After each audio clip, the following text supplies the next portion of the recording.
Princess Diana took on juicing in the 90s as one of the means to maintain a healthy lifestyle, her former chef Darren McGrady has claimed. The late Princess of Wales underwent lifestyle changes in the mid-90s, in particular following her split with Prince Charles, according to the chef. Mr. McGrady said Diana was particularly careful with ingredients used in her meals and eager to try new food trends. Among them, she studied juicing, Mr. McGrady claimed. He told Mashed, she was juicing before, I think, anybody had even heard of it. The royal would often explore new combinations of fruits and vegetables to use in her juices. But the princess did make a serious mistake while looking for a healthy and tasty juice, Mr. McGrady recalled. Diana asked for an all-beet juice to benefit her skin. Despite the chef saying he had tried to talk the late princess out of this and suggested mixing the beets with apple juice or celery, she insisted on drinking only beets. The day before the Trooping the Colour parade marking the Queen's official birthday, Mr. McGrady gave in and prepared the juice requested by the princess. But Diana experienced an unwanted reaction to the juice. Mr. McGrady claimed, Princess Diana came in to the kitchen an hour later, and her face was all blotchy. I think it was a reaction to the beets. And she said, you poisoned me. I said, it's the beet juice. Mr. McGrady recalled Diana's skin cleared out after she drank loads of water. He added, she was fine after that. But after then, we'd start mixing it with apple juice. So she had the beets and apple juice. Mr. McGrady joined the kitchen staff at Buckingham Palace in 1982, where he cooked on a daily basis for the Queen and Prince Philip and prepared grand meals for state visits and official ceremonies. In 1993, he moved to Kensington Palace and cooked meals for Princess Diana, Prince Charles and their children Harry and William. He remained at the princess's service until her death in 1997. Mr. McGrady previously opened up on the more informal style he could adopt working for Princess Diana, who even offered to make a coffee for him not to interrupt his work.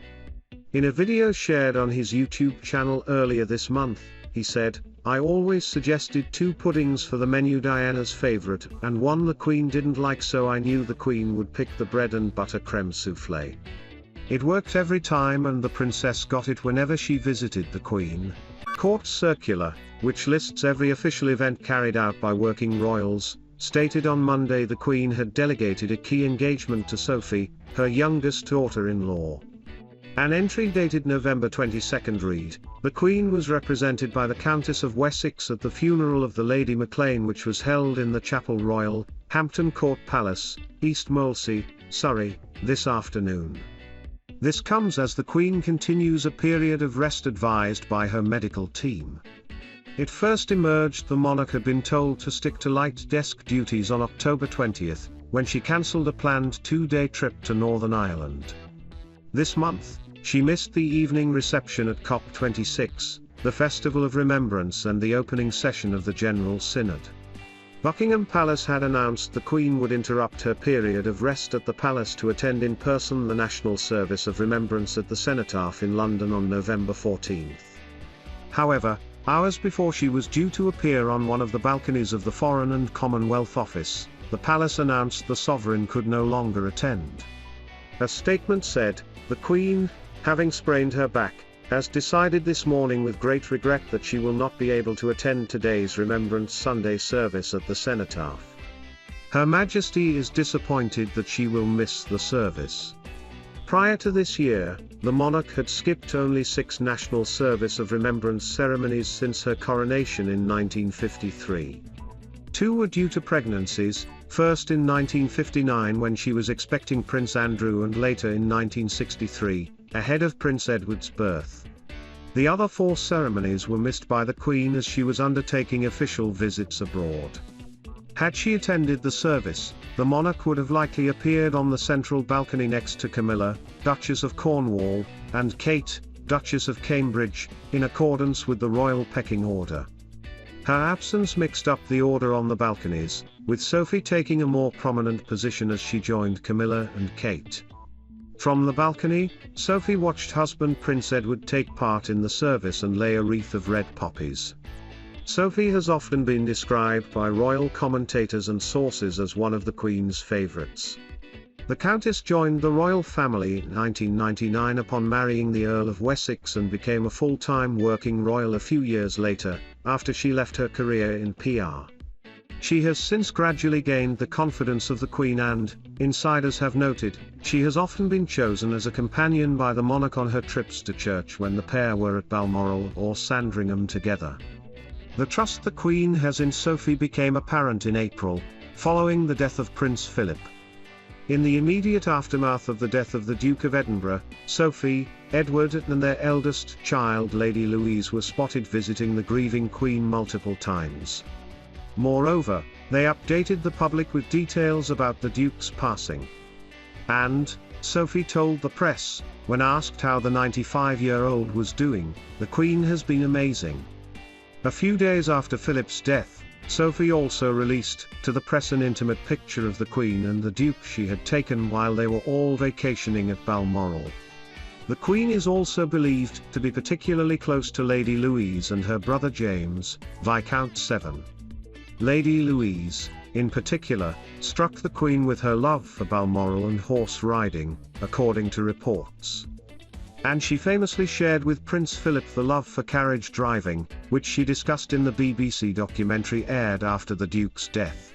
A poll of 20,592 people, held from November 17 to 22, a staggering 93% of voters said the Duke and Duchess of Sussex should not return to the UK for Christmas. One respondent, Tunnicliffe, said, "No. They would be as welcome as a boil on the bum, stay away forever and a day." Another voter, going by the poet trademark, said, "They made their bed, so let them lie in it in Montecito." Some participants felt the Sussexes' return to the UK for Christmas would only have a negative impact on the Queen TMS well-being, due to their ability to take the spotlight. USA 524 trademark commented, "Stay away. If there was ever a time the Queen needs to be surrounded in a stress-free and loving environment, it is now." Express reader, Trevon, remarked, "I hope Meghan and Harry don't get it into their heads to do a Christmas Day message from Montecito just to pee off the royal family. I wouldn't put it past Meghan, as she's become quite skilled at grabbing the limelight from the royal family when it suits her, and that would be the outcome if they set foot on UK soil." When the Queen spent a night in hospital in late October, the Duke of Sussex reportedly went into panic mode, and is now eager to see her again soon. Speculation had been rising as to whether the Sussexes would return to the UK to spend their Christmas with the royal family for the first time in more than 2 years. But royal sources told Page 6 that although Prince Harry and Meghan were invited to join the rest of the family at Sandringham this Christmas, they most likely will not. The source said, "Their TMS a lot that goes into the logistics and the planning of the family Christmas, so of course, staff know that Harry and Meghan are not coming. If they were, they would have communicated it to their family by now. But this is Her Majesty TMS first Christmas without her husband, so one would have hoped they would want to be with her. I think everyone understands there will be a frenzy when they both come back to the UK, but they need to rip the band-aid off and get on with it." Harry returned for his grandfather TMS funeral in April of this year, but Meghan decided to stay at home in California. Reports have surfaced that the couple intend to visit for the Queen's Platinum Jubilee in 2022. Previously, a source told The Sun the Sussexes had offered to return to the UK so that the Queen could finally meet Lilibet, now 5 months old, for the first time, and to see her grandson Archie again.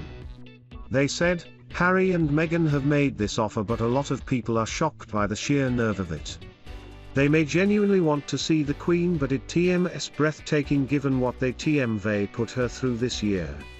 Her Majesty TMS staff have not responded so far. In fact, there has also been discussion about Christmas and whether an invitation should be sent to Harry and Meghan, after they spurned one last year. Speaking on This Morning, broadcaster Matthew Wright suggested the couple may have chosen to avoid spending Christmas with the royal family to spare their young daughter the stress of a lengthy flight. He remarked, "They're coming over, they're not coming over. They're coming over to show the child, they don't want to show the child. I know that when we had Cassidy, we wouldn't contemplate getting on a long-haul flight for the first 18 months of her lives." He added, "Lilibet is 5-6 months old, I think it's perfectly understandable they wouldn't necessarily want to cross half the planet for Christmas." However, the Sussexes flew Archie to Canada at just 7 months old to celebrate Christmas in 2019 with Meghan TM's mother, Doria. Get unrivaled royal coverage and exclusive news with the Daily Express Royal Family newsletter. Our team of reporters will send you the most comprehensive coverage of this fascinating family every day, direct to your inbox.